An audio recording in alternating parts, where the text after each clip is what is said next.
Assalamualaikum. Halo teman-teman, terima kasih kalian sudah memilih DKV Unpas di tahun 2020 ini.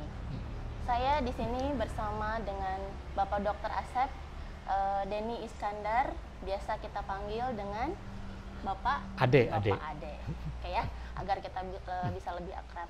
Dan dengan saya Nici Hana Karlina, bisa dipanggil dengan Ibu Nici saja.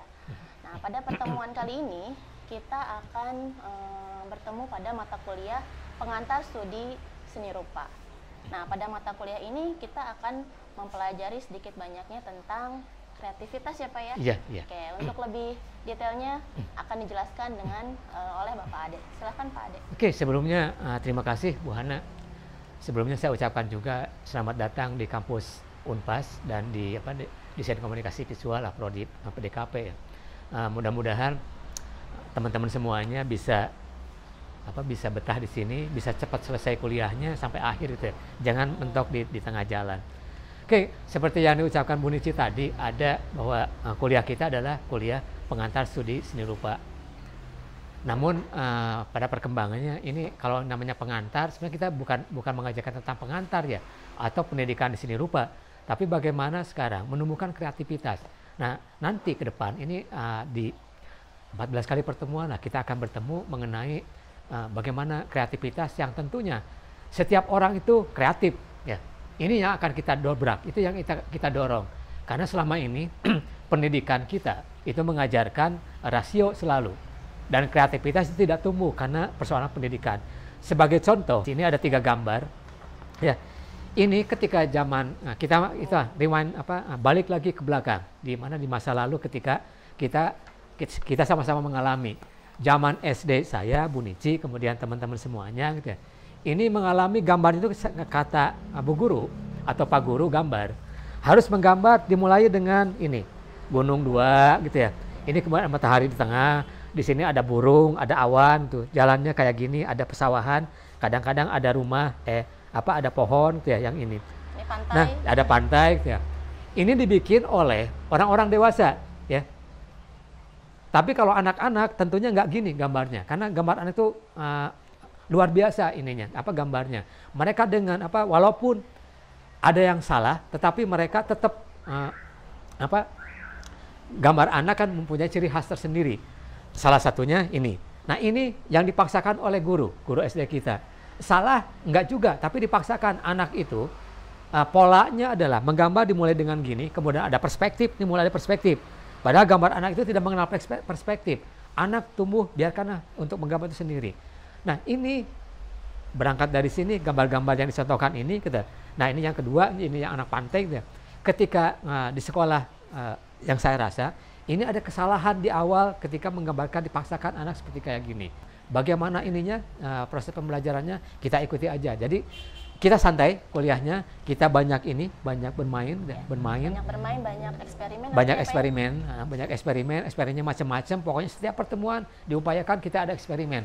Sayang kita ketemunya melalui ini ya online. Iya. Kalau ada di kelas, pokoknya rame gitu ya sebenarnya. Banyak mainnya, banyak bermain. Bahkan kita musik di sini mungkin ada alat bekas gitu ya, yang bisa menghasilkan suara. Nah eksperimen itu dilakukan di kelas. Sepeda pun bisa jadi alat musik sebenarnya kalau kita kreatif. Nah itulah ciri-ciri orang kreatif kan harus gitu. Tapi bagi orang kreatif, sampah itu jadi sesuatu. Bagi orang kreatif, sampah itu jadi menghasilkan karya-karya luar biasa, karya kreatif, karya seni lah. Ini yang mesti kita lakukan. Pak maaf, itu pakai tangan kiri. Kan harusnya kita coba pakai tangan kanan ya Pak ya untuk minum, untuk makan biasanya itu ya Pak ya. Harusnya Pak. Kiri, maaf ya Pak. Nah, kenapa? Saya tanya, kenapa tangan kita nggak boleh untuk minum? Dari sisi apa ngelihatnya? Dari aturan agama dan juga dari budaya kita ya Pak, Indonesia biasanya kita selalu membiasakan, diajarkannya bahwa tangan kiri itu nggak bagus, tangan nggak bagus. Coba pakai tangan yang bagus, tangan kanan gitu. Nah itu coba Pak, gimana ya Pak ya? Kalau untuk kita nih proses kreatif nih Pak. Oke lah, ini yang pada dasarnya kalau kita menggunakan tangan kiri ini kan tadi berbenturan dengan agama, berbenturan dengan dengan budaya. Khususnya lah kalau kita pelajari, mungkin ini ada banyak juga yang berbeda budayanya. Tapi budaya kita kan luar biasa, mengajarkan tata sopan, itu benar. Tapi bagaimana sekarang dengan yang kidal? Apakah itu sopan juga kan ya? Itu yang pertama. Dan yang kedua, sebenarnya kita itu kan anugerah. Kita punya yang dianugerahkan oleh Allah, oleh Tuhan ini sangat luar biasa. Kita diciptakan, oke lah, ada otak kiri, otak kanan. Kemudian ada organ di tubuh kita, ada sebelah kiri, sebelah kanan. Sebenarnya ini kan berfungsi dan tangan kiri dengan otak kita itu saling berpengaruh. Ya, contoh kayak gini lah. Kalau saya menyebutkan kayak gini, oh si bapak miring, dan saya mengakui memang miring dalam hal apa? Bukan gila, ya. Tapi ya kita kerja organ tubuh kita dengan otak kita itu kerjanya miring. Gini, silang. Organ tubuh kita yang sebelah kiri menggerakkan otak kanan yang kreatif. Nah, organ yang sebelah kanan itu menggerakkan otak kiri kita yang rasio, penuh dengan rasio. Nah, pendidikan yang tadi dengan gambar yang ini, yang tadi dijelaskan, atau pola pembelajaran dari SD sampai ke SMA kemarin, itu mengajarkan tentang rasio. Semuanya tentang rasio, sehingga kreatif menjadi tumpul. Nah, sekarang bagi orang-orang kreatif di mata kuliah kita yang kreativitas humanitas, bagaimana kita belajar tentang memanfaatkan tangan kiri. Bukan hanya untuk tangan kiri bukan sopan, tapi sekarang cobalah Anda, bukan kalau minum oke lah kita nggak boleh aturan agama. Tapi sekarang ini kita upayakan kita menggambar dengan tangan kiri. Boleh deh misalnya dengan cepat gitu ya. Maaf Bu Niki bisa cepat nggak ngegambar? Tulis aja nama kanan dengan kiri. Mari kita bandingkan perbedaannya. Ini biasakan untuk ke depan tangan kiri itu harus difungsikan, latih dan latih terus supaya apa? Otak kanan kita yang kreatif ini, ya, yang kreatif ini tumbuh, berkembang, dilatih terus. Dengan apa? Dengan organ tangan kiri kita. Gosok gigi misalnya ketika di kamar mandi, coba gosok gigi dengan tangan kiri. Saya pakai mouse gitu ya, menggambar dengan Corel, udah terbiasa karena pola latihan biasa. Awalnya bagi teman-teman yang menggunakan tangan kanan kecuali yang kidal itu sangat